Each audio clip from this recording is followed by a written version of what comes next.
Welcome to Brandon Elrich is So Gay. Success. Looking like an idiot without feeling bad about it. Bumbling Your Way to Success by Brandon Elrich. Do you hold back when attempting new things because you don't want to look like an idiot? I know I do. Brandon Elrich is So Gay is a reader-supported publication. To receive new posts and support my work, consider becoming a free or paid subscriber. Most people on Substack weren't, quote, expert writers before launching their publications. I had been blogging on WordPress and Medium for a few years before I ended up here. I've also been working as a freelance writer for a few companies throughout this period. That may technically make me a, quote, professional writer, since that's how I earn my living, but not even professionals are necessarily experts. Someone can call themselves a, quote, life coach without obtaining a certificate or going through any training. So, as long as people are willing to pay them, a life coach is their profession. A learning curve always exists when it comes to writing platforms. I had a pretty good handle on how to write for Medium, but moving to Substack was a different ballgame. Some of my previous knowledge applied, but not all of it. When it came to starting an audio podcast and recording live videos, I was a complete novice. Watch some of my early recordings if you don't believe me. On second thought, don't. When Corey Gerlach decided to quit his corporate job and live on a sailboat on the ocean with his husband Corey and their cat Pineapple, they weren't already expert sailors. I recorded a live video with them in December while they were docked in the Bahamas. Check out the video in the post, or listen to the audio podcast version. You don't have to be an expert before beginning something new. As Corey says, you can bumble your way to success. I love to cook and bake, and I've had a dream for a while of broadcasting my own cooking show. It takes a lot of time and effort to build an audience and compete with other creators on YouTube, but with Substack, I already gained the viewers I needed. I started recording cooking and baking videos last year, and many people enjoyed them.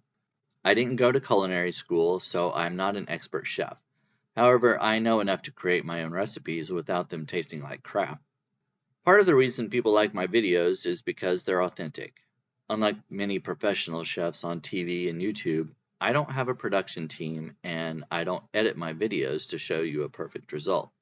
Whenever Martha Stewart makes her bruleed vanilla bean cheesecake, do you think it comes out perfectly every time? Even though she's the Martha Stewart, she's still human.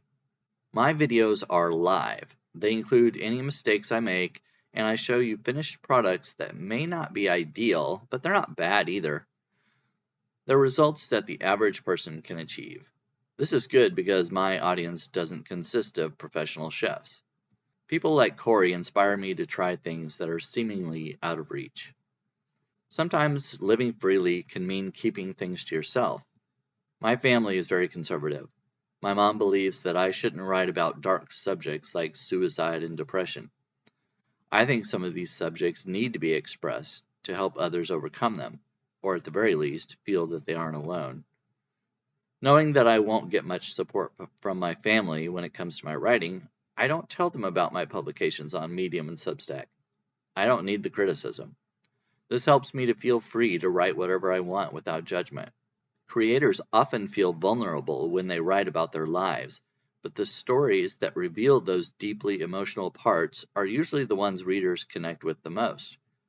We occasionally received heartfelt messages from followers who relate a similar experience to ours, saying reading our stories helped them in some way.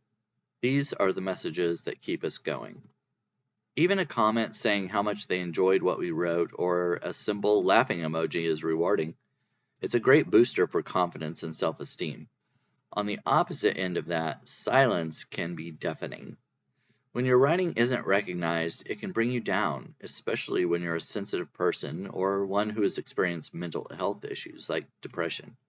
Writing about LGBTQ+ issues can be a concern as well, especially living in a rural area of a red state. Of course, it's all about perspective. I asked Corey about how he and his husband are received in certain areas, but he said crazy weather, waves, and winds, along with trying to maintain a sustainable food supply, are more concerning than whether or not people will be mean to them.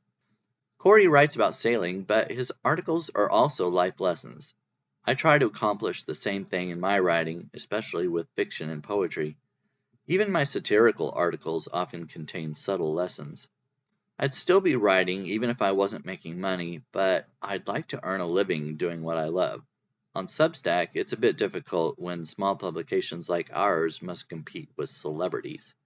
I certainly see the appeal of paying for exclusive content from a celebrity you admire, but celebrities don't need your $5 or $6 a month as much as small creators like Corey and me.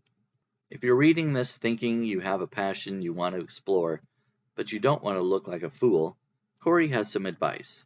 Quote, get comfortable feeling like an idiot, but don't feel bad about it.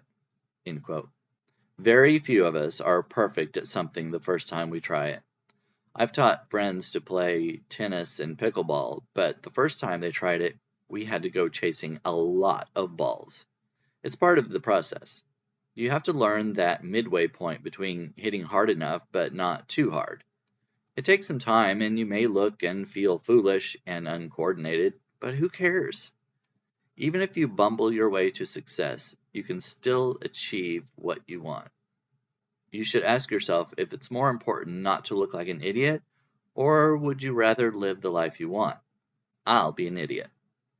If you enjoy this content, please consider upgrading to a paid subscription of $6 per month or $60 per year. Click subscribe now. Throughout February, I'm showing some love by offering a yearly subscription for only $30. Return the love by upgrading. Click 50% off. I appreciate any support you're willing or able to offer. If you enjoy fiction or poetry, please subscribe to my new publication, Elrich Unraveling, also offering 50% off for the year. Thanks!